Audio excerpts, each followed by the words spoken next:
Hello, welcome back. This is ProTailDev. This time we're going to be going and having a look at this game jam. So I've currently been taking part in the Harvest Mouse game jam for the last few days. This game jam lasts about 11 days total.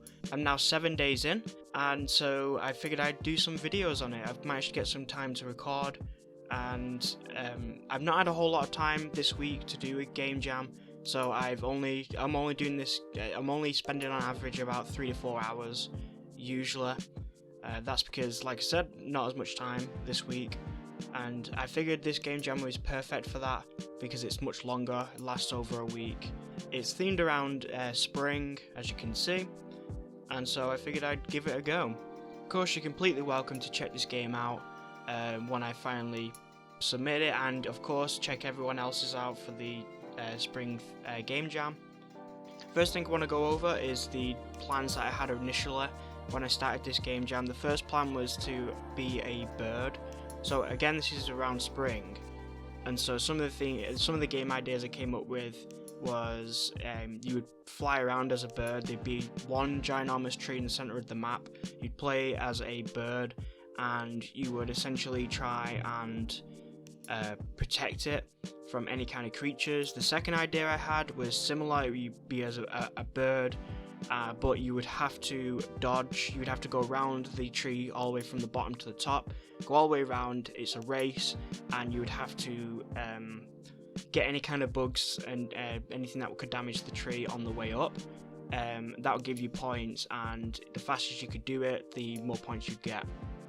The second idea I had was to protect the plants while they grow. So you'd have a small plant, and then you would try and, as a bird, you would just simply go around protecting it as it grew over time. And then once it hit maturity and the tree was an adult, ready for spring, then the game would end, or you'd either move from a new level to a much harder level, or the game would just simply end for now. So I figured I would go with being a ladybug instead. So a ladybug actually gets rid of pests on trees, and so I figured it's perfect. Instead of being a big bird that eats insects, you could be a ladybug that eats even smaller bugs and parasites. So I decided to go with that idea. Once I'd gone through that initial planning, I didn't want to spend any more time doing any more planning. I wanted to just get straight into it and get to work. So the way I'm going to do this is I'm going to show day one. I'm just going to show day one for this video. This video is going to focus on just day one, because day one I spent a lot more time on it than just 3 or 4 hours. For the rest of the week, I was only able to spend 3 or 4 hours on the game jam, but for this day, I believe it was Monday, I was able to spend about 5 to 6 hours, so I was able to spend a lot more time on it. Of course, 1 hour was based on just planning, which is always good with these game jams that last a much longer time. You can do a lot more planning, you can spend a lot more time on it. But usually when it's only 2-day game jams, it's very stressful, the plans aren't really great, and you really have to have pretty much the whole of those 2 to 3 days free just to work on it, just to make sure the game's decent. But with this being over a week, I was able to take less time working on it. It was less stressful, and it was much more fun. So let's get straight into it. Okay, so I set up 2 scenes. One of them was going to be a menu, and one of them is going to be the level we're going to be building the game in. I'm going to be trying my best to... During this video, there's going to be a lot of things going very quickly, so I won't be able to talk over everything, but hopefully I can cover most of it.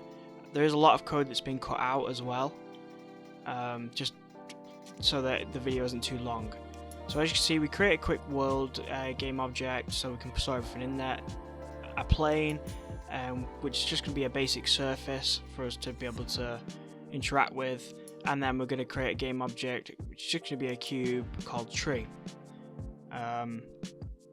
So as I said before, the game idea was basically to have a tree in the center, and you would that would be kind of the whole point of the game, is to protect it. So I create a quick capsule, which is going to be the basic player with a rigid body, and then make a simple third-person controller.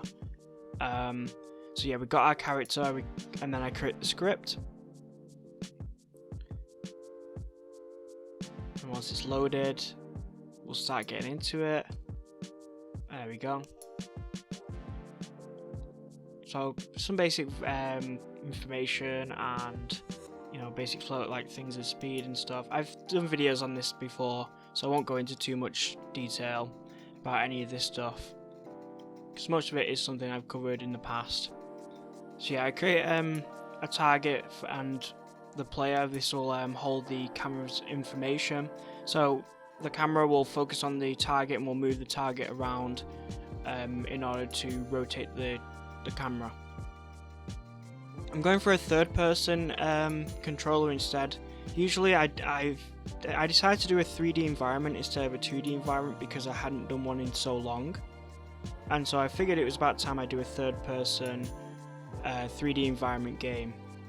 So I just quickly make sure that the cursor when I'm playing it is invisible when I'm playing.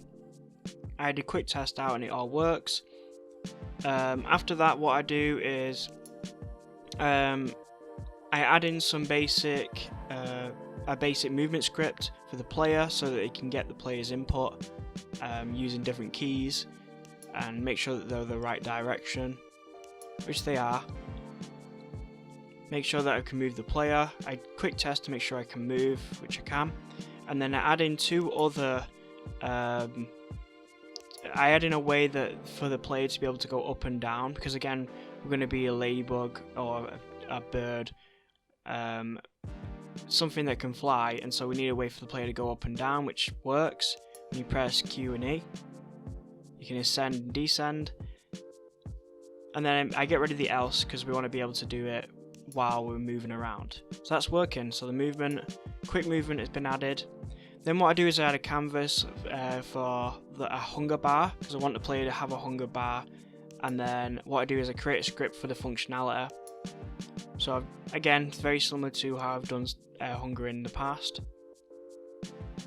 So I add that in, skip a bit ahead, and add almost like a quick timer. Have it update in the update function, and then when it hits 0, we'll load the main menu scene. Then I create some basic UI for testing purposes. It's temporary art, temporary UI, just so we can play around with the hunger.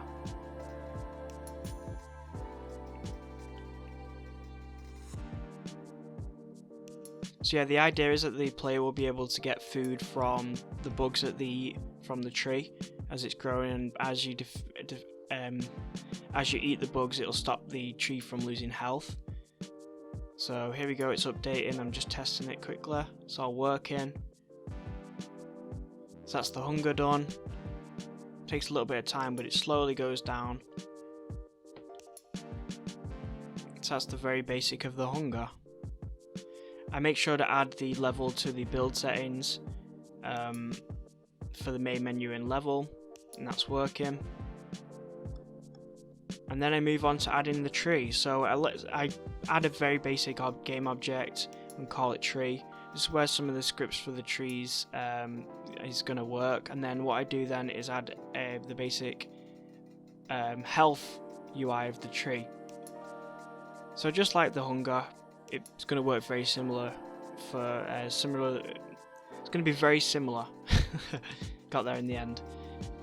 It's going to work very similar to how the hunger works for now, until we can get some kind of object for the bug to be able to do damage.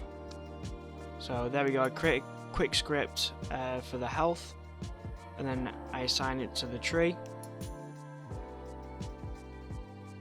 Now once the tree has the script, then I assign all of the UI as well to our player, to our tree I mean. So at this point I decided that I didn't want it to be on the UI. I wanted to try and see if I could do it in 3D space, which I've done in the past, very fine, but I didn't know how I wanted it. I thought it might be cool for it to be in 3D space instead, like in front of the tree or above the tree, so I was giving that a go to try it, see what it looks like.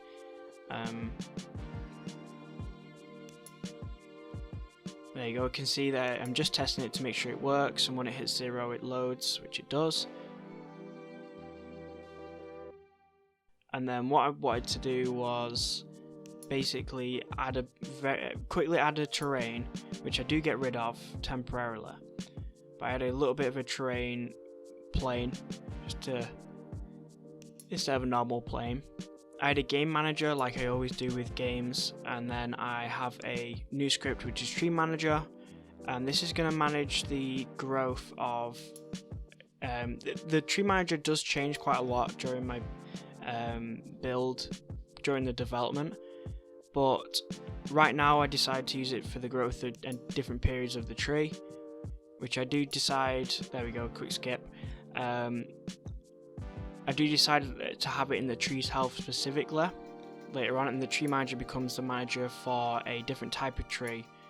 So there we go, you can see me, I'm just disabling and enabling certain ones in the tree, and then I decide instead it would be more purposeful to put it in the tree health instead, because that deals with the growth directly, which is what I plan to do. So a quick change there. Like I said, later on I'll be using the manager instead for one of the main tree, which is an idea that I came up with a little bit later. And so there you go, this is going to be the basic. I'm just creating a more accurate object, different sizes. So I'll create the seedling, and these are just the different stages of growth for the tree, but I decided to just create different objects and then just deactivate them and activate them just to show that they are growing. So as you can see, different ones are bigger and bigger, and then once you get to the adult, it's the biggest one. Seedling's the smallest one, and then all I'm going to do is deactivate them and activate them through different growth periods.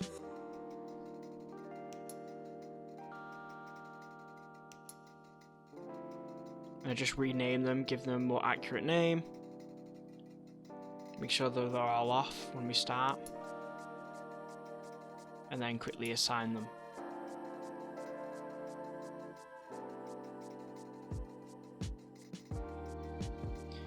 Then I make sure that the player can actually claim the tree.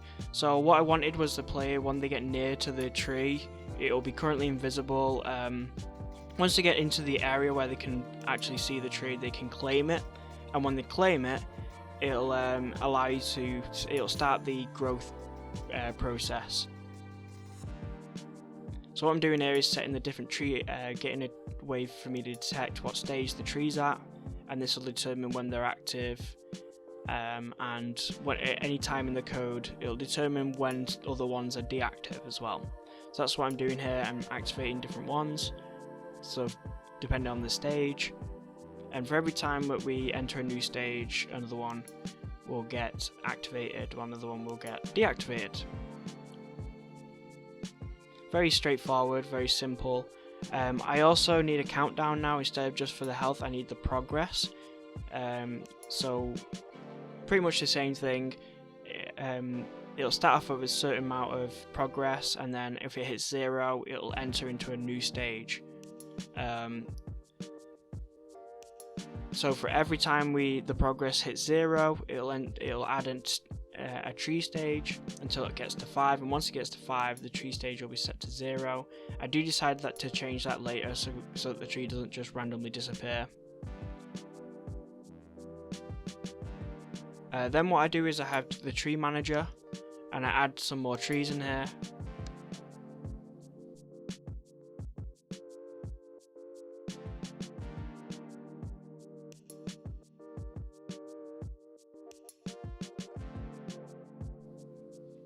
So as I'm adding all these in, I decided that I would have multiple trees, and these multiple trees will be handled in the Tree Manager.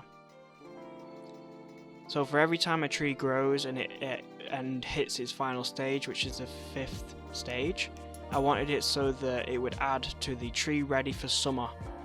And every time, it basically determines how many trees are going to be ready for the summer, and then adds to that number. So for every time it adds to that number,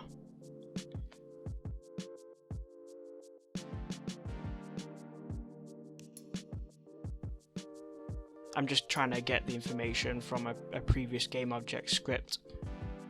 which is what I'm trying to do there. And I need to find the script and assign it so I can find the information. So there we go. What I do is every time we add an extra, every time we hit a certain stage, this is just at the very beginning, so when it starts off it will already be 0, and when it's 0 it'll instantiate a tree at a specific location.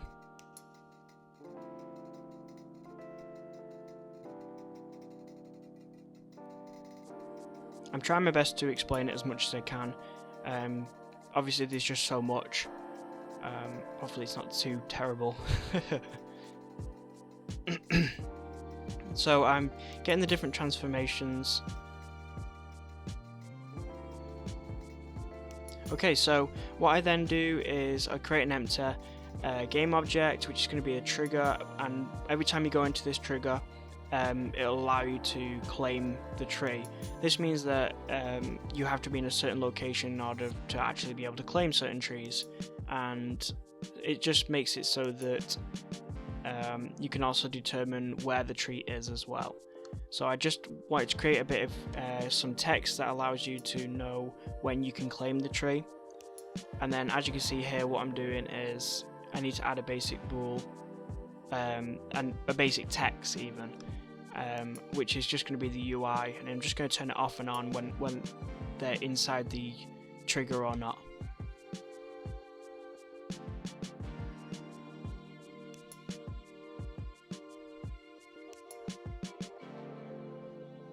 Just make sure the tag's right, so it's with the player. And then I make sure that the trigger is working. It's all there. Make sure to add the collider.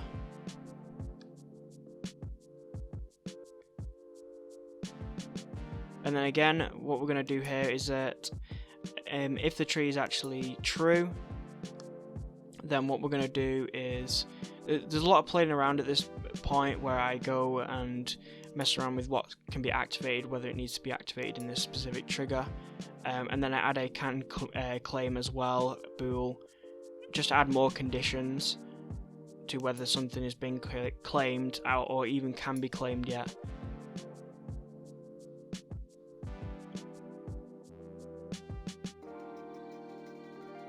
I then add a key, which is to press R, and this will allow you to claim the tree once you're in the area, and it'll trigger a specific set of code. I also changed the trigger from enter to exit, and then shorten this up a little bit. There's a lot of bouncing around between scripts, and this is really just me trying to make sure that the UI turns off and on, with the text allowing the player to see whether they can go into it or not. It's nothing really too special. This is just me adding a spawn point, which I do get rid of later on, because I decided to change it rather than instantiate here to just turn certain trees on and off. Simply easier.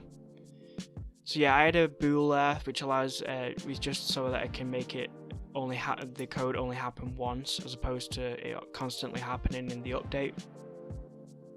And as you can see right there, I decided to change it instead of instantiate to just turning a game object on and off. It was much easier. And there you go, as you can see, when I get in the area, I'm able to claim the tree. I changed the text from claim tree because I actually left one of them, I left them both as claim tree, and I instead called it protect tree. This allows you to know if you've actually claimed it or not, which, as you can see, once you claim it, it says protect the tree. And then we need to determine what stage it's on. So what we do here is that now, once we claim it, the tree stage now hits 1. When it hits 1, the seedling appears, and then once the progress hits 0, it should move on to the next stage. Yep. So what I do is I quickly speed it up, and as you can see, speed it up, and as you see, it did grow. Or in this case, it did turn it off and on for the other objects. So it's working.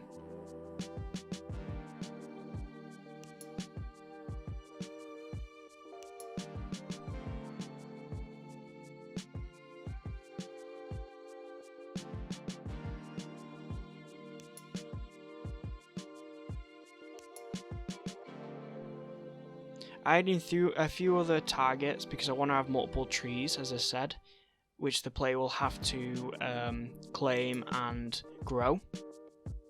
So I add multiple trees in here and then give a few more spawn points, which isn't really necessary anymore. But I add them in. I've also got all of the health bars as well. And they should be functioning as well. So there you go, you can claim it. Once it's claimed, it's all working still. This is what I'm doing, I'm just making sure it all works fine.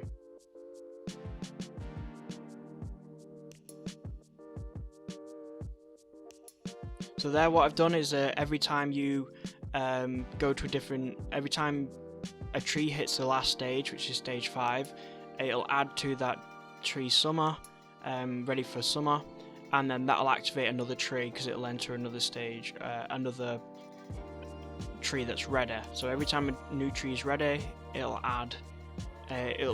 allow the other trees to be available each time.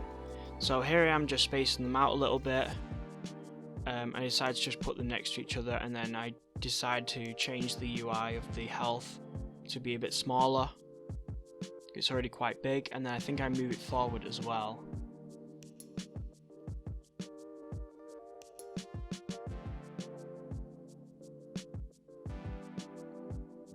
And then I believe, yep, there we go.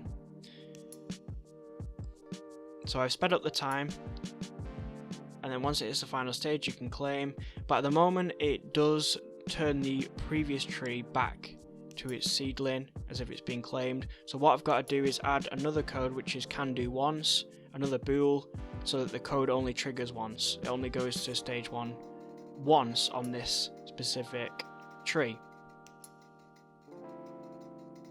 What I do is save it and try it again.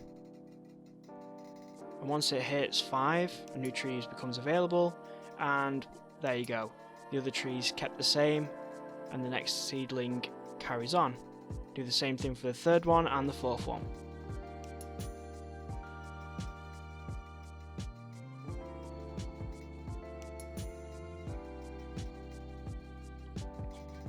Very nice. So you'll have to probably slow down the video if you want to see things in detail. I know they're going very quick. If you want to see them in detail, you're going to have to slow down the video. Or check my other videos out of how I do a lot of this stuff, because I've done them, like I said, in my Turtle Trial game. A lot of the things I've gone over, I've done kind of in that, just to experience general things. So here, as you can see, the health was working as well because I sped it up, and I decide a little bit of closing some things down here just to speed it up, but just to make things look easier.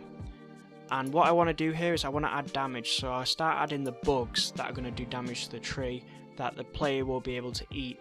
And I want the player to be able to go to them and then eat them, which will stop the health going down, and it'll also give you hunger back. So what I do here is I want to click a specific key and then get health back when eating. So I created a new script called bug damage, which will handle a lot of the damage that's going to occur. And then I also add in a trigger. This changes a lot of how I do the damage throughout. I decided that I was going to do the damage perhaps in the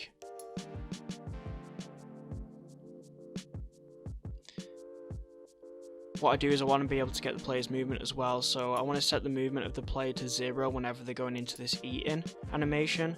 So the same way I've done it before for the progress, I'm going to have like a little bit of a countdown while they're eating the character and they won't be able to move. So once they're in a certain area of the bug, they'll be able to hit the fire button. If the bug's in range, they're going to start eating it. Countdown will start and the player won't be able to move. Once the countdown hits 0, the bug will be destroyed, the game object.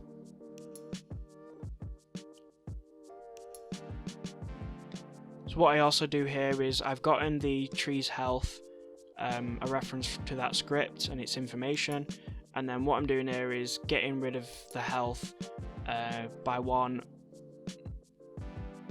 Obviously it's a bit too severe, so I change it to 0.01. And then I also decide it's going to be easier if I just use a specific custom variable called bug damage. So there we go. It's constantly doing damage, but the reason it's constantly doing damage is because it's in the update. And then what I do there is I make sure that it's constantly updating the bar as well throughout the update, and make sure that there is a UI for eating the bar animation, because we need to know if the player is actually eating or not. Then I quickly create a UI for eating. For now, everything's very temporary, and so is this bar. What I want to do is be able to activate and deactivate the Eat UI whenever they're going into a specific, whenever the action is being called to fire. So whenever the player is close enough and eating, and of course once the bug is dead, or should I say once it's been deleted, or once they're out the area, it should disappear. So that's what I'm doing.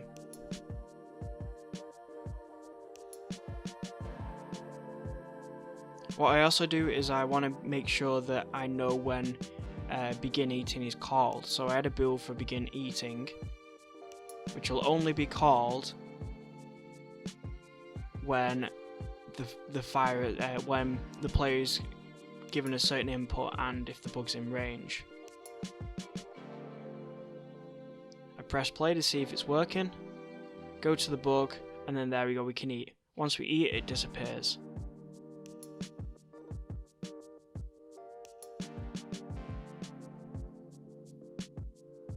I also want to add some text, some eating text, more so the player knows what the bar is. It's much more simplistic. This isn't really necessary, but I think it just adds a little bit to it. The eating animation and waiting. So I added a little bit of some text, and then just going to add it above the bar. Again, probably temporary. I think I do change a lot of this later. Yeah, pretty sure I do. So I add a couple more bugs onto this seedling. Now that I know it's all working and we can eat. And there you go, we're eating. Unfortunately, the health is still dropping.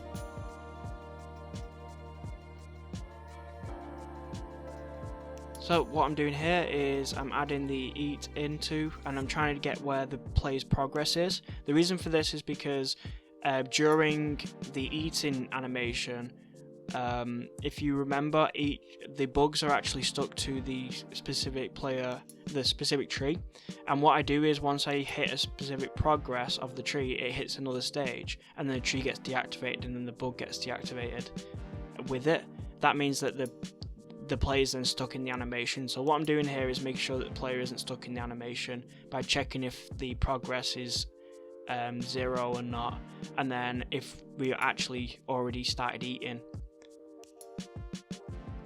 I decided to move it from the other script though and bring it into the tree health, since it's more along the lines of the tree health than the actual eating, and then just reverse it and make sure I can get the information from the damage and from any kind of other scripts like the player hunger. So I get a reference to that, and then pretty much the same thing, detect if it's still eating or not. So I can still eat, and then once it hits a different progression or a different stage, it works.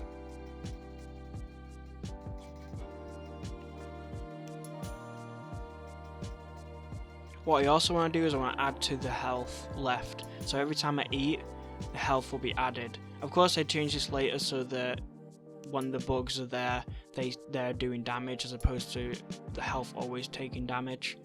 Rather than eating bugs increasing extra health, just annoyed too much. What I also do is added a destroy script specifically for destroying bugs, because there was an issue with destroying the game object on its own. So instead I wanted to add a delay so when the player goes in there it makes sure to delete them, because sometimes this wouldn't happen. I also got rid of the delete game object in the other script because it's more simplistic. This way I could also add a delay for when the object gets deleted, so rather than after the player eats it, I can add an extra few seconds of it still being there if I wanted. So it works out fine. I add a couple more bugs to different stages of the trees, and I do this for all of the different trees so that they all work and they all have bugs that you can interact with. So I spend a little bit of time doing that, and once I did all that I added a damage multiplier I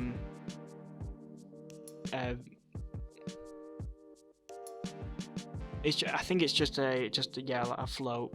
So it's just a damage variable that I can just change whenever I want, and then edit it in the inspector. So there you go. I can eat, and I can wait until it reaches the next stage, and then eat a couple more. And each stage has more and more bugs, and I keep eating them. That increases my hunger. My hunger is quite extreme at the moment, and so is the health dropping on the tree. There you go, each stage I can increase. And I'm just barely hanging on. I'm gonna die from hunger in a second. But it's all working. So what I decided is, with the tree health, I decided to put it back into the UI because I wanted the player to be able to see it at all times, the health of the trees. I realised that having them in the world could also be a problem later if I have multiple trees everywhere. It can be hard to figure out what tree has what UI, and I believe later I do combine all of the health of all trees into one single health bar so that they can keep an eye on all of it. But for now, this is how I've got it. So we have all 4 trees UI on screen, and they'll only be visible when the tree is active. And that's the way I've done it for now.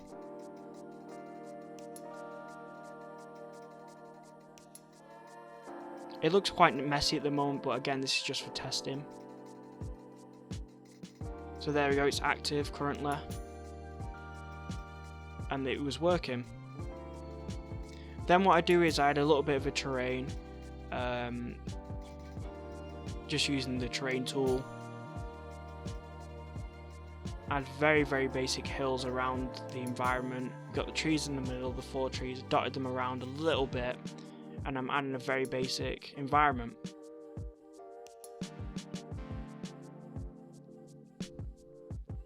After I've built a really basic terrain, I also added a new folder which was going to be just handling all the terrain data that I have. So just very basic folder.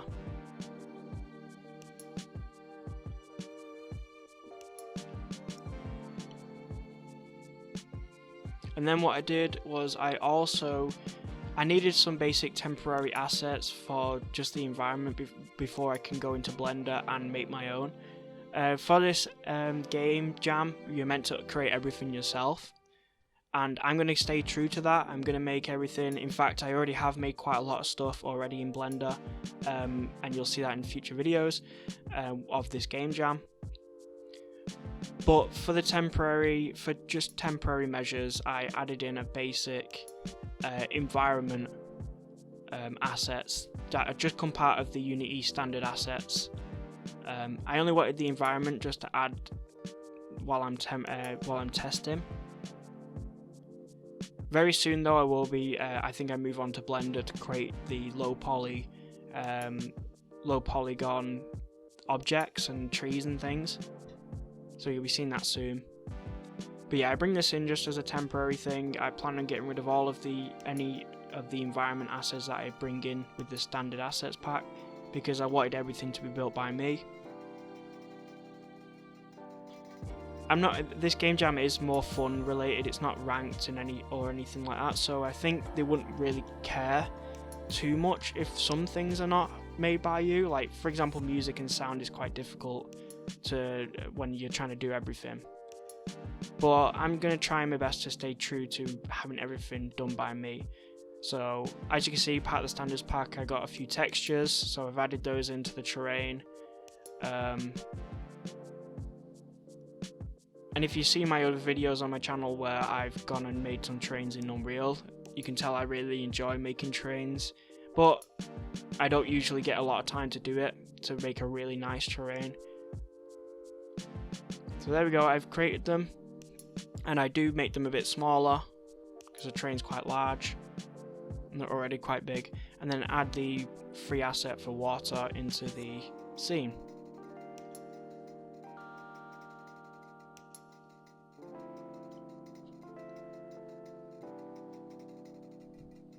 I then get the free trees that come with the asset pack, the standard assets, get these trees in, and I'm going to replace them with the seeds, the seedling and the tree and everything, and they're going to grow as they get bigger and bigger.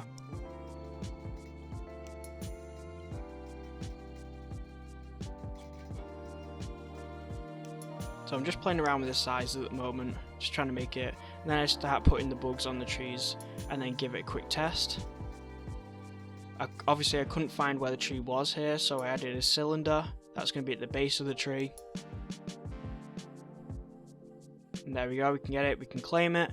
The little tree's there, which is basically a seedling, and every time it grows, it will get bigger and bigger as it grows, which works perfectly. Obviously it's hard to see because I've sped the game up so much, just to keep things working, keep things going. But as you can see, you can eat them,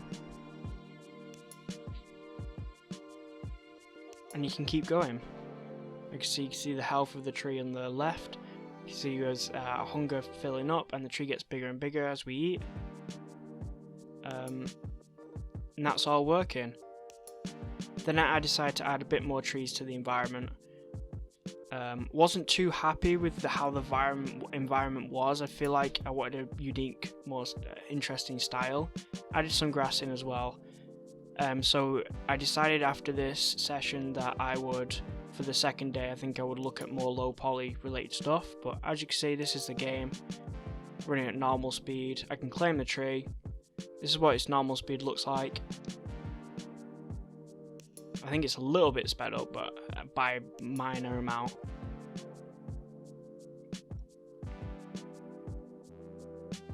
And that's basically the first day.